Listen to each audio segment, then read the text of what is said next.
வணக்கம். ஆஸ்ட்ரோவேலின் நல்ல நேரம் நிகழ்ச்சியின் சார்பாக அத்துணை சப்ஸ்கிரைபர்களையும் எல்லா அன்பு உள்ளங்களையும் எனது நண்பர்களையும் வருக வருக என வரவேற்பதில் பெருமகிழ்ச்சி கொள்கிறேன். வக்கரதுண்ட மகாகாய சூரியகோடி சமப்பிரப ஹவிக்னம் குருமேதேவ சர்வகாரியேஷு சர்வதா. தென்னாட்டுடைய சிவனே போற்றி, என் நாட்டவர்க்கும் இறைவா போற்றி. நண்பர்களே, இந்த புத்தம் புதிய காணொலியில் உங்கள் அத்துணை பேரையும் வரவேற்பதில் மிக்க மகிழ்ச்சி கொள்கிறேன். தமிழ் புத்தாண்டு சிறப்பு பலன்கள் 2026 பராபவ ஆண்டினுடைய பலன்கள் 12 ராசிகளுக்கு எம்மாதிரியாக இருக்க போகிறது. அந்த வரிசையில் இன்றைக்கு நாம் பார்ப்பவிருப்பது சிம்ம ராசி. அதிசய பிறவிகளான சிம்மம். காலபுருஷ தத்துவத்துக்கு என்னமோ 5ஆம் இடம்.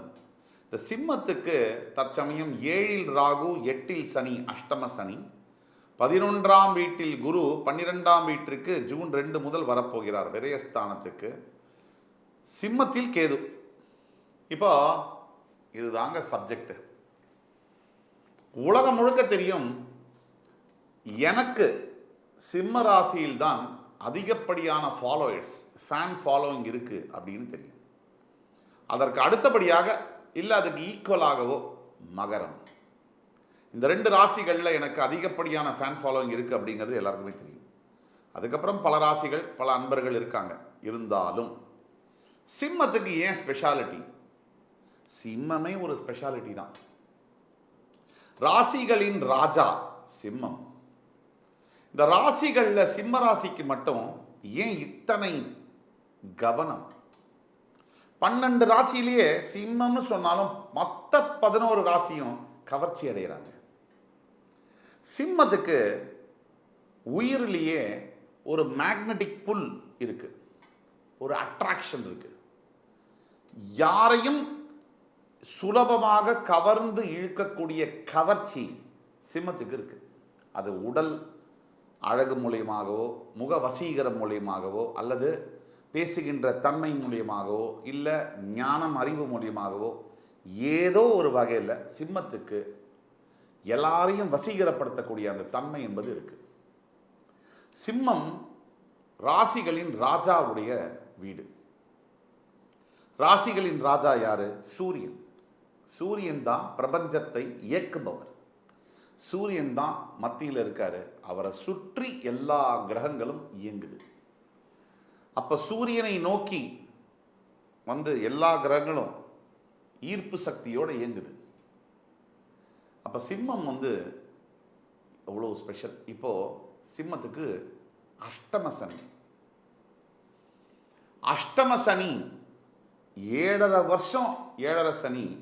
அதில் வரக்கூடிய கஷ்டங்களை சுருக்கி கேப்சூல் டேப்லெட் ஃபார்மேட்டில் தருவது தான் அஷ்டம சனி. இந்த அஷ்டம சனி இருக்கக்கூடிய சிம்மராசி என்பவர்களுக்கு இப்போ என்ன நடந்துட்டு இருக்குது, இனிமேல் என்ன நடக்க போகுது, பராபவ ஆண்டில் எதை செய்யணும் சிம்மராசி, எதை செய்யக்கூடாது, என்ன பரிகாரம், அதை பற்றிலாம் பேசலாம் வாங்க. சிம்மம் பெயரிலேயே கர்ஜிக்கும் தன்மையுடைய ராசி. ஆனால் உண்மையாக இன்றைய நிலைமை என்ன சிம்மத்துக்குன்னு பார்த்தீங்கன்னா, கடந்த 1 வருஷமாகவே சிம்மம் கீழே இருக்கிற சில்லற காசை எடுத்து நம்ம வாழ்க்கையை நடத்தலாமா அப்படிங்கிற நிலைமையில தான் சிம்மம் இருக்கு. நான் காசுன்னு சொன்னது வாழ்க்கைன்னு நீங்க புரிஞ்சுக்கணும். சிம்ம ராசியை பொறுத்த வரைக்கும் சனி பகவான் அஷ்டம சனி காலகட்டத்தில் அவர் அடிக்கிற அடி என்பது ஒவ்வொரு அடியும் இடி மாதிரி விழுது. அதாவது உயிர் கொலை நடுக்கிற மாதிரி அடிச்சிருக்காரு. இப்போ சிம்மம் வந்து பார்த்தீங்கன்னா இந்த பிடரியோட காட்டில் நடக்கும் ஆண் சிங்கம். பெண் சிங்கம் நடந்தாலே ராஜ நட. ஆண் சிங்கம் பிடரியோடு நடக்கும்போது எவ்வளோ பெரிய பவர் பாருங்க. அப்படிப்பட்ட இயற்கையிலேயே ஆத்ம பலம் கொண்ட சிம்மராசி நேயர்கள் இந்த சனியுடைய தாக்குதலை தாக்கு பிடிக்க முடியல. இவங்க வாக் ஓவர், அதாவது சரண்டர்னு சொல்லி பல மாதங்கள் ஆகுது. ஆனாலும் சனி விடுவாரா? துரத்தி துரத்தி அடிக்கிறார். பல சிம்மராசி நேயர்களுக்கு என்ன பிரச்சனை இப்போ வாழ்க்கையில்? முதல்ல எதுக்குமே பயப்படாத ஒரு ராசி. பயப்படுறாங்க, மனசுல பயம், நடுக்கம், உதறது அப்படியே. அதை வெளியிலேயும் சொல்ல முடியல. ஏன்னா இது இவ்வளவு நாள் நெஞ்ச நிமிர்த்தி நடந்துட்டோம். வெளில சொன்னால் நம்மளை எங்க கேவலமாக நினச்சிடுவாங்களோ அப்படிங்கிற பயமும் இருக்குது சிம்மராசிக்கு. அடுத்தது என்ன பிரச்சனை? பணத்தால் சிம்மராசி நம்பர். இப்போது சனி பகவான் எல்லா சிம்மராசிக்காரர்களுக்கும் ஒரே விதமான பிரச்சனையை கொடுக்க மாட்டார். யாரை எங்கே எதில் அடித்தா இவன் அழுவான்னு அவருக்கு தெரியும், கதறுவான்னு தெரியும். அவனை அதால் அங்கே அடிக்கிறார். ஒரு சிலரை பணத்தால் அடிக்கிறார். பணம் போச்சுன்னா அவன் காலி, அவன் ஸ்டாண்டர்ட் ஆஃப் லிவிங் போச்சுன்னா அவனுக்கு அந்த அவமரியாதை அவனால் தாங்க முடியாது. கவரிமான் மயிர் கீழே போனால் செத்துருன்னு சொல்லுவாங்க. அந்த மாதிரி சிம்மத்துக்கு மானம் போச்சுன்னா சிம்மம் செத்துரும். ஸோ அதனால் அடிக்கிறாரு. ஒரு சிலருக்கு இவனுடைய ஹெல்த்தை காலி பண்ணால் தான் இவன் காலி ஆவான், ஹெல்த்தில் கை வைக்கிறார். அப்படியே திடீர்னு பார்த்தீங்கன்னா பெரிய அளவிலான டிசீஸ், ஒரு மேஜர் ஷாக். ஒரு சிலருக்கு வேலை வாய்ப்பில் கை வச்சாதான் இவனை அடக்க முடியும், பயப்படுவான். பெரிய வேலை இருக்கிற வேலை போயிடுச்சுன்னா அடுத்தது என்ன செய்யறது?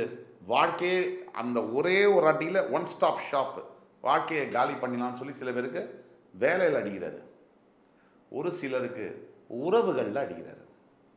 கணவனை மனைவியால், மனைவியை கணவனால் அடிக்கிறாரு. குழந்தை பாசத்தினால் அடிக்கிறாரு. அவனுக்கு அதை வச்சா தான் அவன் கதறுவான். அதனால் குழந்தை பாசத்தில் நான் அவனை அடிக்கிறேன்.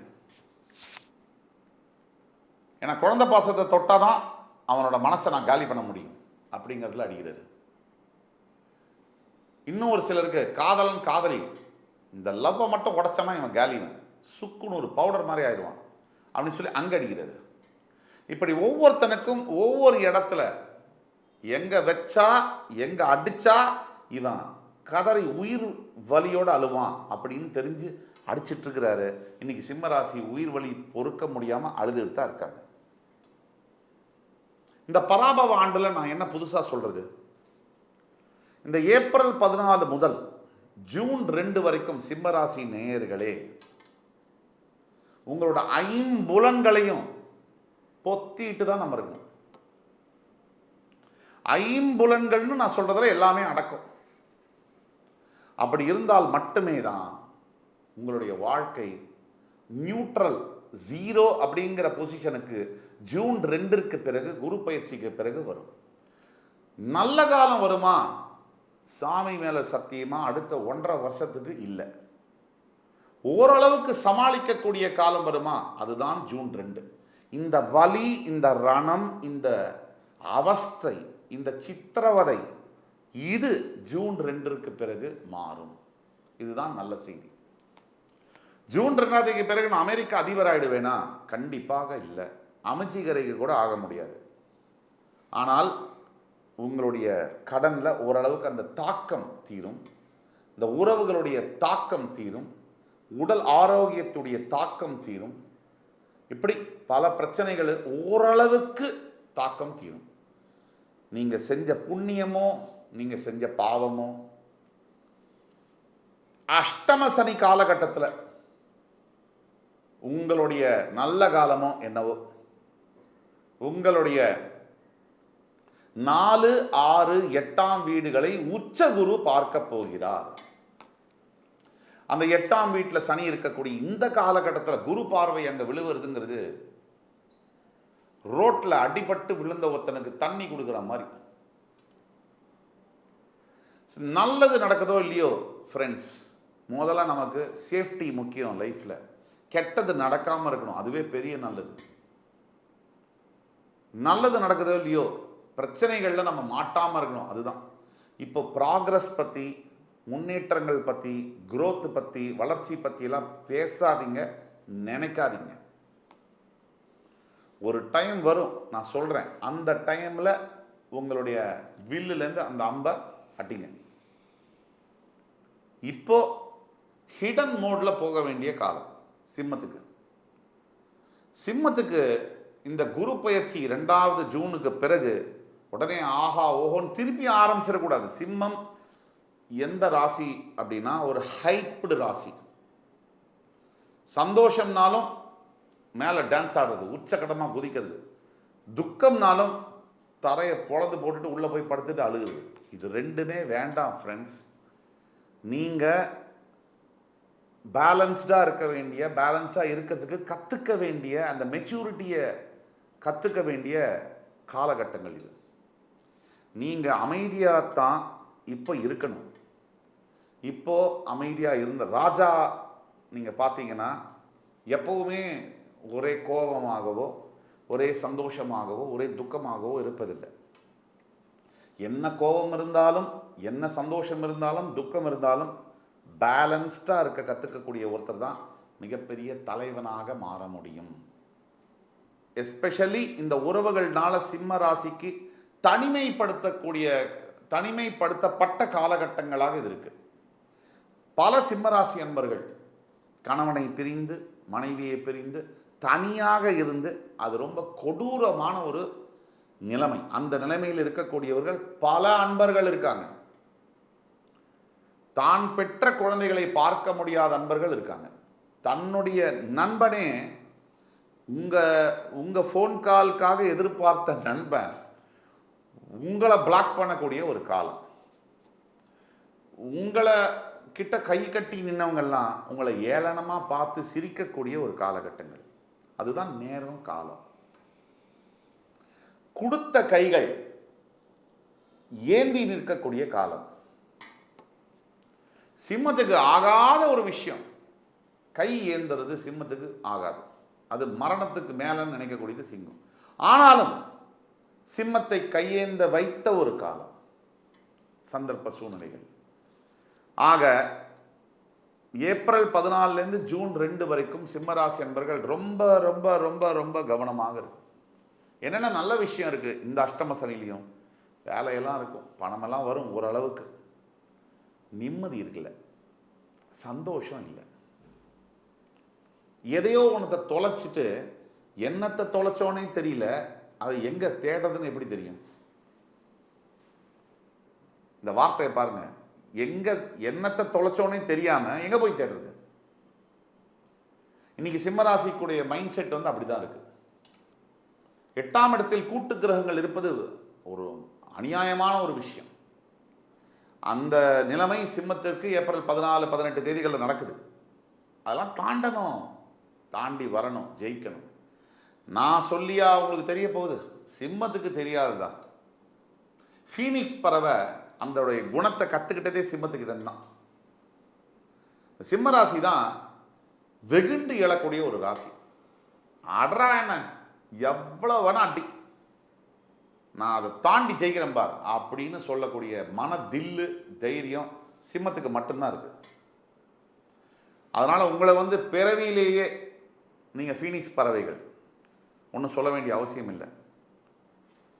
சேவிங்ஸ் பண்ண வேண்டியது ரொம்ப அவசியம், செலவழிக்கக்கூடாது. 9இல் சுக்கிரன் வரும்போது லக் அண்ட் சப்போர்ட் எல்லாம் வரும், இருந்தாலும் கவனமாக இருக்க வேண்டும். தேவையில்லாத எதிர்பார்க்காத பிரச்சனைகளும், வேலையில் மிகப்பெரிய ப்ரெஷரும், நிம்மதி இல்லாத சூழ்நிலைகளும், ஹெல்த் ப்ராப்ளமும் வரும். ஆன்டிசிபேட் பண்ணது எதிர்பார்க்க வேண்டியது தான். நான் என்னடா நெகட்டிவாக சொல்கிறேன்னு நினைக்க வேணாம், உண்மையை பேசுகிறேன். அதனால் நீங்கள் கவனமாக இருக்க வேண்டும், அதுக்கு தான் சொல்கிறது. மனம் அதான் பெரிய சவால் இப்போ சிம்மத்துக்கு. மனசை எப்படி கையாளுறது? நம்ம மனசு நமக்கே ஆப்போசிட்டாக இருக்குது, அதை எப்படி கையாளுறது? சிம்மத்தை பொறுத்த வரைக்கும் எப்போவுமே மனசு கொஞ்சம் எமோஷ்னல். இந்த காலகட்டத்தில் அஷ்டம சனிக்கும் போது சனி விட்டுருவாரா? போட்டு வாஷிங் மிஷினில் போட்டு டர்போ கிளீனிங் பண்ணிடுவார்.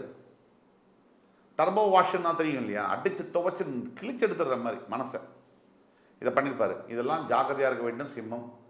மெடிடேஷன் அவசியம், கோவில்களுக்கு போகிறது அவசியம், ஆன்மீக தொடர்பு அவசியம், குருமார்களுடைய தொடர்பு அவசியம், பொறுமை, நிதானம் மிக மிக மிக மிக மிக மிக அவசியம். எதுலேயுமே ஒரு திருப்தி இருக்காது, இனம் புரியாத பயம், இனம் புரியாத ஒரு கவலை, இதெல்லாம் இருக்கும். இதெல்லாம் தியானம், மெடிடேஷன் மூலிமா சரியாகும்.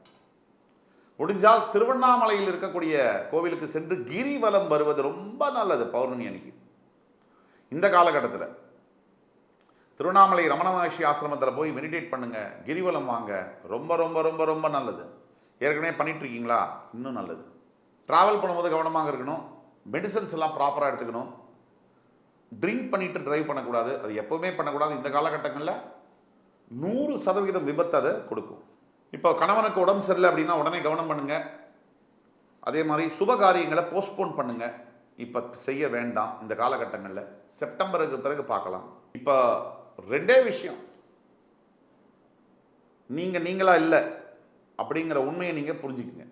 அதுக்கு காரணம் கிரகம், சனி பகவான், சூழ்நிலை, டைம், நேரம், காலம், இதெல்லாம் நீங்களா மாறுறதுக்கு டைம் எடுக்கும்.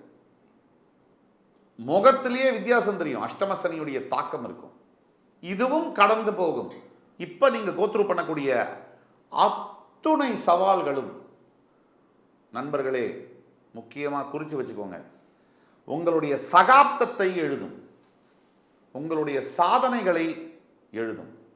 இப்ப நீங்க பார்க்கக்கூடிய சங்கடங்கள் அனைத்தும் நாளைய சாதனைகளுக்கான விதை. இதை மட்டும் நீங்க புரிஞ்சுக்கிட்டா போதும். நம்ம பேசுறதெல்லாம் பொது பலன்கள். தனிப்பட்ட உங்களுடைய பிறப்பு ஜாதகத்தில் தசாபுக்தி நல்லா இருக்குனாலோ, உங்களுக்கு கால நேரம் நல்லா இருக்குனாலோ இவ்வளவு பிரச்சனை தாக்கங்கள் இருக்காது. இருந்தாலும் சனியுடைய தாக்கங்கள் இருக்கும். ஒரு 70% பிறப்பு ஜாதகம் தான் வேலை செய்யும், 30% தான் கோச்சார பலன்கள் வேலை செய்யும். உங்களுடைய தனிப்பட்ட வாழ்க்கையில் உங்களுக்கு நாளைக்கு பராபவ ஆண்டுல என்ன நடக்க காத்திருக்க கொண்டிருக்கிறது என்று தெரியணும்னா கீழே கொடுக்குள்ள வாட்ஸ்அப் நம்பரில் எங்களை காண்டாக்ட் பண்ணுங்க. உங்களுக்கான ஆன்லைன் கன்சல்டேஷனில் உங்களுக்கான பிரத்யேகமான துல்லிய வாழ்க்கை 200% இதான் நடக்கும் அப்படிங்கிற பலனை என்னால் சொல்ல முடியும். உங்களுடைய வாழ்க்கைக்கான டைரக்ஷனை கொடுக்க முடியும். இந்த காணொளி சிம்மராசி அன்பர்களே, என் உயிரினும் மேலான சிம்மராசி அன்பர்களுக்கு பிடிச்சிருக்கும்னு நம்புகிறேன். அடுத்து வரும் காணொளியில் வேறொரு சந்தர்ப்பத்தில் மறுபடியும் உங்கள் எல்லோரையும் சந்திக்கும் வரை உங்களிடமிருந்து விடைபெறுவது உங்கள் சுபாஷ் பாலகிருஷ்ணன். நன்றி, வணக்கம், வாழ்க வளமுடன்.